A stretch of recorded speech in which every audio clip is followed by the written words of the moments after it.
बिना सेवक के राजा, बिना राजा के सेवक। एक नगर के समीप किसी व्यापारी का नया मकान बन रहा था। वहां पर लकड़ी का काम करने वाले कारीगरों ने दो बड़े बड़े तख्ते बनाए थे। उन दो तख्तों के बीच में लकड़ी को पकड़कर काटा जाता था। वहां से बंदरों का एक झुंड गुजर रहा था। उसमें से एक बंदर जो बहुत शरारती था, उन दो तख्तों के बीच में खड़ा हो मजे से झूलने लगा। उसे झूलने में बड़ा ही आनंद आ रहा था। एक बार उसने पूरे जोर से छलांग लगाई। बस दोनों लकड़ी के तख्ते पूरी ताकत से उठे और बंदर उन दोनों के बीच में ऐसा जकड़ा कि निकलने का कोई सवाल ही नहीं उठता था। बस उसके साथियों ने उसकी अंतिम चीख ही सुनी। इस प्रकार वो बंदर अपनी ही मूर्खता से मर गया। जो दूसरों के काम में अपनी टांग अड़ाता है, भाई उसका यही हाल होता है। इसलिए कहता हूँ कि इस शेर को भूल जाओ और अपनी चिंता करो। हमें झंझट में भला क्यों फंसे। दमनक ने उसकी बात से चिढ़कर बोला, तो क्या आप भोजन बैठी हैं? ये ठीक नहीं। मित्रों का भला और शत्रुओं को हानि करने के लिए बुद्धिमान जन राजा का सहारा लेते हैं। पेट कौन नहीं भर लेता। जिनके जीते रहने से अन्य बहुत से लोग भी जीवित रह सके, उसी को जिंदा रहना चाहिए। अन्यथा क्या पक्षी भी चोट से अपना पेट नहीं भर लेता? जो प्राणी अपने पर, न पराये पर, न बंधु वर्ग पर, न दुखी पर दया करता है, उसका तो इस दुनिया में जीना बेकार है। नदी तट पर उस उपजे हुए घास का झुंड का जन्म भी सार्थक है, जिसको पकड़कर डूबता प्राणी भी किनारे पर आ जाता है। मनुष्य चाहे कितना ताकतवर हो, पर यदि उसकी ताकत प्रकट नहीं है तो लोग उसका अपमान ही करते हैं। क्योंकि लकड़ी के अंदर व्याप्त आग को तो सब लांघ जाते हैं, पर जब वो आग बाहर निकलती है तो उसके पास जाने की हिम्मत कोई नहीं करता। करकट ने अपने भाई की बातों को बड़े ही धैर्य से सुना। फिर बोला, यह सब तो ठीक है, किंतु हम लोग सिंह की नगरी में अप्रधान हैं, फिर हमें इस बात से क्या प्रयोजन? देखो, कहा गया है, राजा के सामने जो अप्रधान बिगड़े दिमाग वाला बिना पूछे बोलता है, उसकी न केवल अवहेलना होती है, साथ ही वो अपमानित भी होता है। इसलिए अपनी ये बात वहाँ करनी चाहिए जहाँ कुछ फल हो, क्योंकि ऐसी जगह पर बात करने का ऐसा प्रभाव होता है जैसे सफेद कपड़े पर रंग का। दमनक ने करकट की बात को सुनते ही कहा, नहीं भाई, ऐसा ना कहो, क्योंकि अप्रधान भी यदि इस राजा की सेवा करे तो वो प्रधान बन जाता है। जो प्रधान राजा की सेवा ना करे तो वो अप्रधान बन जाता है। भाई दमनक, आखिर तुम कहना क्या चाहते हो? मैं तुम्हें सिर्फ ये कहना चाहता हूँ कि आज हमारा मालिक और उसका परिवार डरा हुआ है। उसके पास जाकर भय का कारण जानना, फिर संधि, विरोध, लड़ाई, हमला करना या चुप रहकर मौके की तलाश करना, किसी ताकतवर का सहारा लेना, राजनीति के दाव पेच हैं। मेरे भाई, इनमें से कोई भी दाव लगाया जा सकता है। मगर भाई, तुमने ये कैसे जाना कि हमारा मालिक डरा है? खरकट ने पूछा। मेरे भाई, कही हुई बात तो पशु भी जान लेते हैं, परंतु जो बुद्धिमान है वो बिना कही बात को भी चेहरे से जान जाते हैं।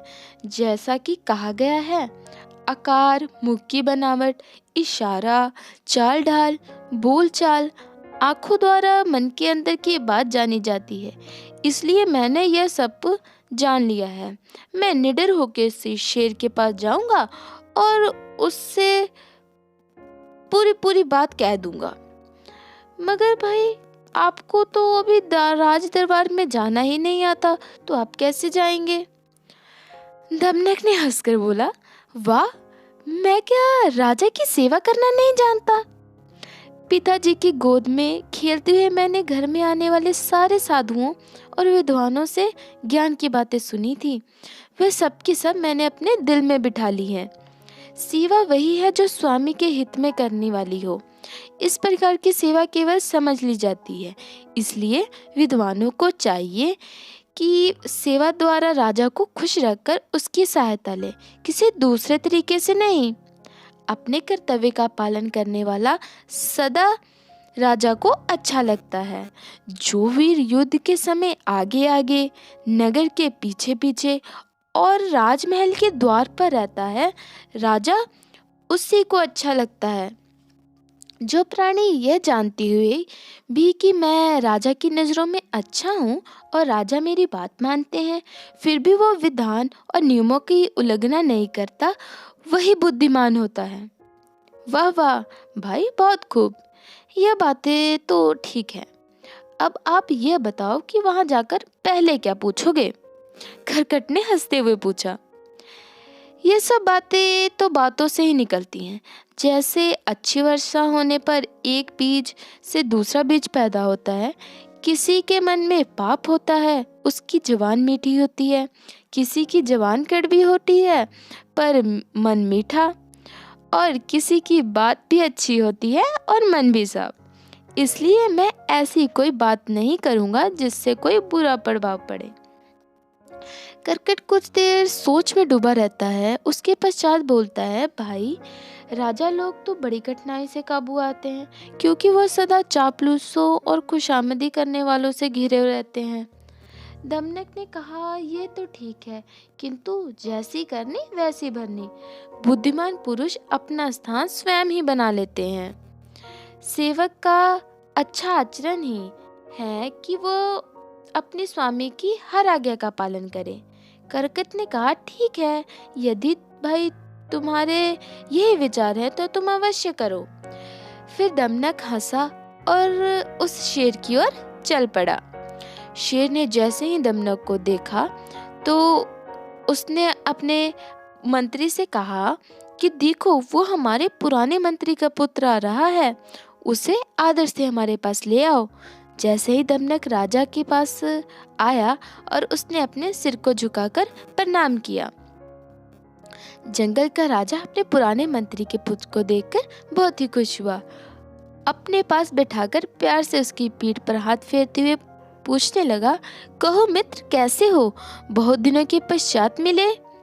दमनक बड़े ही प्यार से बोला, महाराज, भले ही आप हमें भूल गए, किंतु हम आपको कैसे भूल सकते हैं, क्योंकि हम आपके पुराने वफादार साथी हैं।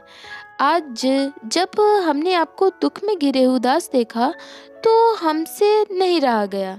ऐसी कठिनाई के समय तो इंसान को अपने पराये का पता चलता है। अपने कर्तव्य का पालन करना हमारा फर्ज है। महाराज, आप तो जानते ही हैं, यदि कोई राजा अपने सेवकों के गुण की कदर नहीं करता तो वह सेवक उसका साथ नहीं देता। ऐसे ही जब कोई राजा अपने बुद्धिमान सेवक को नीचे फेंकता है तो उसके मन में नफरत पैदा हो जाती है। इसमें उस सेवक का कोई दोष नहीं। आपने जो मुझसे पूछा है कि बहुत दिनों बाद आए, इसका उत्तर यही है कि जहाँ पर दाएं बाएं में कोई अंतर न हो, वहाँ पर बुद्धिमान रुके भी तो कैसे। जिस देश में जोहरी न हो, वहाँ पर सागर से निकलने वाले मोतियों की कीमत नहीं लगाई जा सकती। जहाँ मालिक सब नौकरों और उसकी योग्यता और अयोग्यता आदि का विचार न करके एक सा बर्ताव करता है, वहाँ पर बुद्धिमान सेवकों का दिल नहीं टूटता। न सेवक के बिना राजा और न राजा के बिना सेवक रह सकते हैं। दोनों एक दूसरे से जुड़े हुए हैं। दमनक की ज्ञान भरी बातें सुनकर शेर ने बोला, अच्छा, ऐसा ही हो? तुम यदि कुछ करने योग्य हो अथवा नहीं, आखिर हमारे मंत्री के पुत्र हो, इसलिए जो कुछ भी कहना चाहते हो निडर होकर कहो। मैं तो केवल निवेदन ही करना चाहता हूँ देव। तो फिर संकोच क्यों?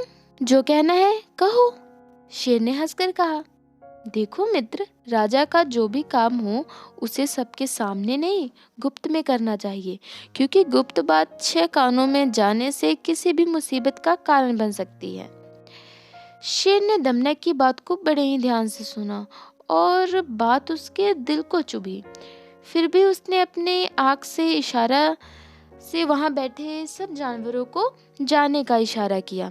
सारे जानवर जैसे ही वहाँ से गए तो दमनक ने शेर की ओर देखकर कहा, हे जंगल के राजा, अब आप बताओ कि जब नदी के किनारे पानी पीने गए थे तो वापस क्यों आ गए? शेर ने हंसकर बोला, वैसे ही। देखिए महाराज, इस बात को छुपाओ मत।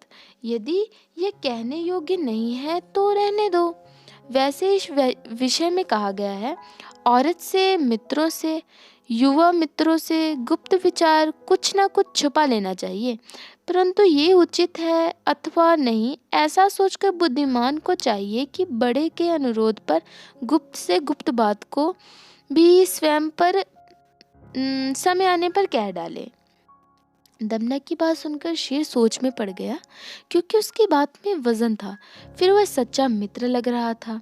मित्र के बारे में कहा गया है, सच्चे मित्र, वफादार नौकर, बुद्धिमान स्त्री, दयालु कोमल हृदय मालिक के आगे अपना रोना रोकर आदमी अपने दिल का बोझ हल्का कर लेता है।